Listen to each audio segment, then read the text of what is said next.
সুপ্রিয় এসএসসির প্রিয় ভাই বোনেরা, কি অবস্থা তোমাদের? আশা করি প্রত্যেকে অনেক বেশি ভালো আছো এবং তোমাদের বাংলা প্রথম পত্র পরীক্ষা সবারই অনেক বেশি ভালো হয়েছে। তো আগামীতে আমার হচ্ছে বাংলা সেকেন্ড পেপার পরীক্ষা, তো সেই জন্য তোমাদের ভালোভাবে প্রিপারেশন নিতে হবে। এরই উদ্দেশ্যে আমি তোমাদের নাফিস ভাইয়া শিক্ষা বাতায়ন চ্যানেল থেকে তোমাদের জন্য বাংলা সেকেন্ড পেপারের জন্য একটা খুব সুন্দর গোছালো সাজেশন শিট রেডি করেছি। তো চলো আমরা সাজেশন শিটটা দেখে নেই এবং এগুলো থেকে তুমি যদি পড়ে যাইতে পারো তাহলে শতভাগ তুমি অ্যান্সার করে আসতে পারবা। তো ভিডিওটা স্কিপ না করে পুরোটা ভিডিও দেখার অনুরোধ রইল এবং পাশাপাশি চ্যানেলটিকে সাবস্ক্রাইব করে দিয়ে পাশের বেল আইকনটা অন করে দিতে পারো। তো চলো আমরা সাজেশনটাই দেখে নিই। তোমাদের মার্ক ডিস্ট্রিবিউশনটা যদি একটু আলোচনা করি, তো সেক্ষেত্রে তোমাদের এমসিকিউতে কিন্তু 30 মার্ক রয়েছে, যেটা খুব গুরুত্বপূর্ণ। আবার অনুচ্ছেদে 10 মার্ক রয়েছে, চিঠিপত্রে 10 মার্ক রয়েছে, সারমর্ম সারাংশতে 10 মার্ক রয়েছে, ভাব সম্প্রসারণে 10 মার্ক রয়েছে, প্রতিবেদনে 10 মার্ক এবং রচনাতে 20 মার্ক রয়েছে। তো আমাদের মানবন্ধন টেস্ট, তো আমরা এখানে কি কি কমন আছে বা কমন আসতে পারে ইম্পর্টেন্ট গুলো, এগুলো আমরা রেদওয়ান স্যারের যেটা আছে পিডিএফটা, ওখান থেকে আমরা আবার ভালোভাবে দেখে নিব। আমি তোমাদের আরো কিছু এক্সট্রা নাম্বার পাওয়ার জন্য টিপসও বলে দেব। তো চলো শুরু করি। দেখো অনুচ্ছেদ, তো অনুচ্ছেদের মধ্যে এই 14টাই বেশ ইম্পর্টেন্ট। তো এই 14টা এবং হচ্ছে স্টার মার্ক করাগুলো তোমরা অবশ্যই কিন্তু ফলো করে যাবা, ঠিক আছে? তাহলে কিন্তু শতভাগ মার্ক পেতে পারো এবং খুব ভালোভাবে লেখার চেষ্টা করবা যেন হচ্ছে কোথাও ভুল না হয়, ঠিক আছে? কোথাও যেন ভুল না হয়, খুব ভালোভাবে লেখার চেষ্টা করবা, ঠিক আছে?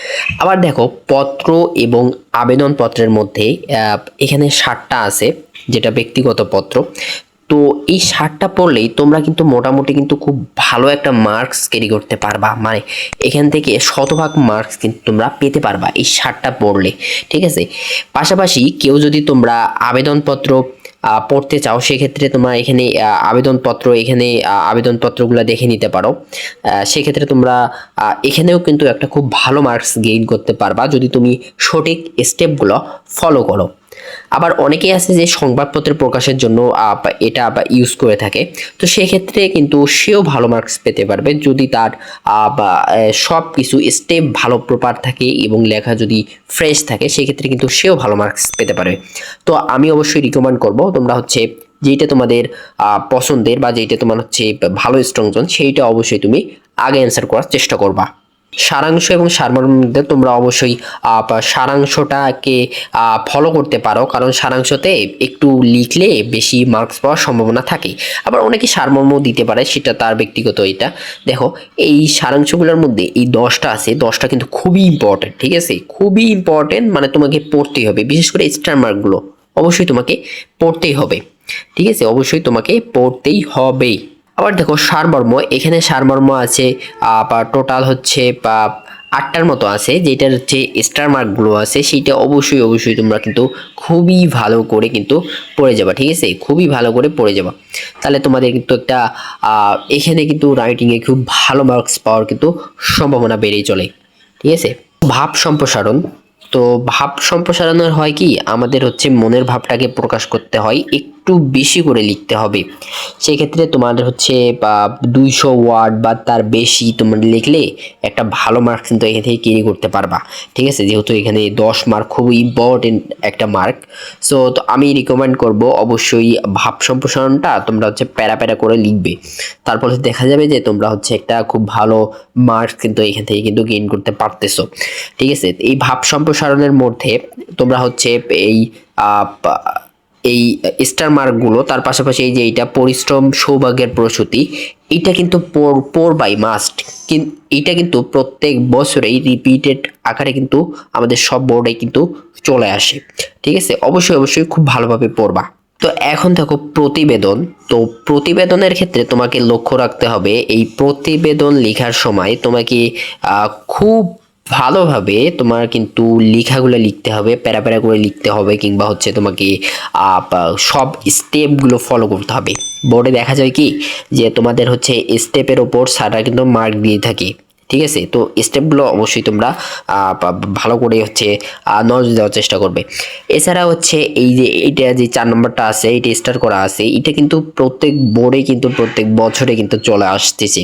তো সেই ক্ষেত্রে তোমরা এগুলো পড়ার পাশাপাশি তোমরা অবশ্যই এই 4 নাম্বারটাও কিন্তু ভালোভাবে দেখে যেতে পারো। তার ফলে তোমাদের বোর্ডে কিন্তু খুব ভালো একটা করার সম্ভাবনা রয়েছে। তো এখন আমরা প্রবন্ধ বা রচনাতে চলে আসলাম। সেখানে তোমাদের কিন্তু 20 মার্ক রয়েছে ভাই। 20 মার্ক মানে হচ্ছে অনেক মার্কস, ঠিক আছে। তোমার এই 20 মার্কস পাওয়ার জন্য তোমাকে কিন্তু কঠোর পরিশ্রম করতে হবে ভাই। মানে এই রচনা যে কত ভাই ইম্পর্টেন্ট, যেটা তোমাকে বলে বোঝাইতে পারবো না, ঠিক আছে। আমি নিজেও রচনাতে কিন্তু ভালো একটা মার্কস পেয়েছিলাম, যার ফলে হচ্ছে আমার কিন্তু বাবা এইচএসসিতে কিন্তু ভালো রেজাল্ট আসছিল। এসএসসিতে যদিও আমি বাংলাতে A+ মিস করেছিলাম। তো দেখো তোমার এই যে দেখো আর প্রবন্ধগুলোর মধ্যে প্রথমটা যেটা হচ্ছে মাদকাসক্ত তার প্রতিকার, 2 নাম্বারটা যেটা হচ্ছে মানব কল্যাণে বিজ্ঞান, কিংবা হচ্ছে 3 নাম্বারটা এই যে 3 নাম্বারটা যেটা হচ্ছে আমাদের অর্ধাবসায়, তারপর 5 নাম্বারটা, এগুলো কিন্তু খুব গুরুত্বপূর্ণ ভাই, ঠিক আছে। আবার দেখো 24-এর আন্দোলনটা, এটা কিন্তু একটা হট টপিক ভাই, এটা আসতে পারে, ঠিক আছে। আবার এই যে দেখো শ্রমের মর্যাদা বা স্বদেশ প্রেম, এগুলো কিন্তু ভাই খুবই ইম্পর্টেন্ট কিন্তু ভাই, ঠিক আছে। এগুলো তোমাকে হচ্ছে মাস্ট পড়তেই হবে। পাশাপাশি তোমাকে হচ্ছে মাদকাসক্ত রিলেটেড যেগুলো আছে এগুলো কিন্তু আসতে পারে ভাই, ঠিক আছে। মানে এগুলো আসতে পারে, তোমরা হচ্ছে এক নজরে এগুলো হচ্ছে খুব ভালো করে কিন্তু পড়ে নেবে ভাই, ঠিক আছে। এগুলো হচ্ছে খুব ভালো করে পড়ে নেবে, তার ফলে তোমার হচ্ছে নিশ্চিত থাকতে পারবে যে বড় আসলে ভালো করতে পারবে আর কি। আবার দেখো মানব কল্যাণে বিজ্ঞান রিলেটেড কিন্তু ইদানিং কিন্তু ভালোই আসতেছে ভাই, ঠিক আছে। তার ফলে তোমরা হচ্ছে এই পার্ট এই কয়েকটা হচ্ছে খুব ভালো করে অবশ্যই পড়ে যাবা। তার ফলে কিন্তু শতভাগ তোমরা হচ্ছে কমন পাওয়ার নিশ্চয়তা কিন্তু থেকেই যায়। রিসেন্ট সময়ের মধ্যে আবার অধ্যাবসায় থেকে কিন্তু কোশ্চেন আসতেছে। তো সেক্ষেত্রে তোমরা হচ্ছে এই অধ্যাবসায় থেকে তোমরা হচ্ছে এই গুরুত্বপূর্ণগুলো তোমরা হচ্ছে দেখে যাইতে পারো ভাই, ঠিক আছে। এই প্রবন্ধগুলোর মধ্যে তোমরা হচ্ছে গুরুত্বপূর্ণ যেগুলো সেগুলো কিন্তু হচ্ছে আমাদের এক নজরে দেখে যাইতে পারো, ঠিক আছে। তার ফলে তোমাদের হচ্ছে ভালো একটা মার্কস পাওয়ার সম্ভাবনা কিন্তু থেকে যাবে। পরিবেশ দূষণ বা প্রতিকার এগুলো থেকেও কিন্তু তোমরা পড়তে পারো। তার ফলে তোমাদের হচ্ছে আরো ভালো একটা মার্কস গেইন করতে পারে। তো এগুলো অবশ্যই তোমরা অবশ্যই পড়বে, ঠিক আছে। বাংলাদেশের প্রাকৃতিক দুর্যোগ, এইটাও কিন্তু একটা হট টপিক, এখান থেকেও আসতে পারে কোশ্চেন। তো সেক্ষেত্রে তোমরা কোনো রিস্ক ছাড়া এগুলো কিন্তু পড়তে পারো। বাংলাদেশ যেহেতু একটা মানে পর্যটন শিল্পের উপর প্রতিষ্ঠিত একটা দেশ, তো সেক্ষেত্রে তোমরা হচ্ছে এই গুরুত্বপূর্ণ যেগুলো আছে মানে এগুলো কিন্তু হচ্ছে তোমরা এক নজরে খুব দেখে যাইতে পারো। তার ফলে তোমরা রিস্ক ফ্রি থাকতে পারবা, ঠিক আছে। আর তোমরা হচ্ছে এই সময়ানুবর্তিতা এখান থেকে হচ্ছে পড়ে যাইতে পারো। তার ফলে তোমরা আরো কমন পাওয়ার নিশ্চয়তা থাকবে। আবার হচ্ছে জাতি গঠনের ভূমিকা, এখান থেকেও তোমরা পড়ে যাইতে পারো। ভাষা আন্দোলন এবং 24-এর আন্দোলন, এখান থেকেও পড়ে যাইতে পারো। এখান থেকে এক নজরে তোমরা ভালোভাবে দেখে যাবা বিষয়গুলো। আবার অদম্য অগ্রযাত্রায় বাংলাদেশ, তো এখান থেকে যে 20টা আছে এগুলো তোমরা খুব ভালোভাবে দেখে যেতে পারো কোনো রিস্ক ফ্রি থাকার জন্য। গঠনে ছাত্র সমাজের ভূমিকা তোমরা এখান থেকেও দেখে যেতে পারো, এটাও গুরুত্বপূর্ণ। শ্রমের মর্যাদা তোমরা এখান থেকেও খুব ভালোভাবে এই কয়টা দেখে যেতে পারো। স্বদেশ প্রেম, এখান থেকেও এই 20টা আছে এগুলো দেখে যেতে পারো। বাংলাদেশের উৎসব, এখান থেকে কিন্তু দেখে যেতে পারো, ঠিক আছে। এখান থেকে দেখে যেতে পারো, তার ফলে তোমরা হচ্ছে শতভাগ কিন্তু কমন পাওয়ার নিশ্চয়তা থাকবে। আশা করছি তোমাদের এই সাজেশনটা অনেক বেশি কাজে লাগবে। তোমরা ভালোভাবে জাস্ট সাজেশনের জিনিসগুলো ভালোভাবে রিভিশন দিয়ে যেও, তাহলে তোমরা অবশ্যই বাংলা সেকেন্ড পেপারে কিন্তু 90+ মার্ক কিন্তু ইজিলি ক্যারি করতে পারবা, ঠিক আছে। তো তোমাদের জন্য শুভকামনা রইল, অবশ্যই ভালোভাবে এক্সাম দিও। আল্লাহ হাফেজ।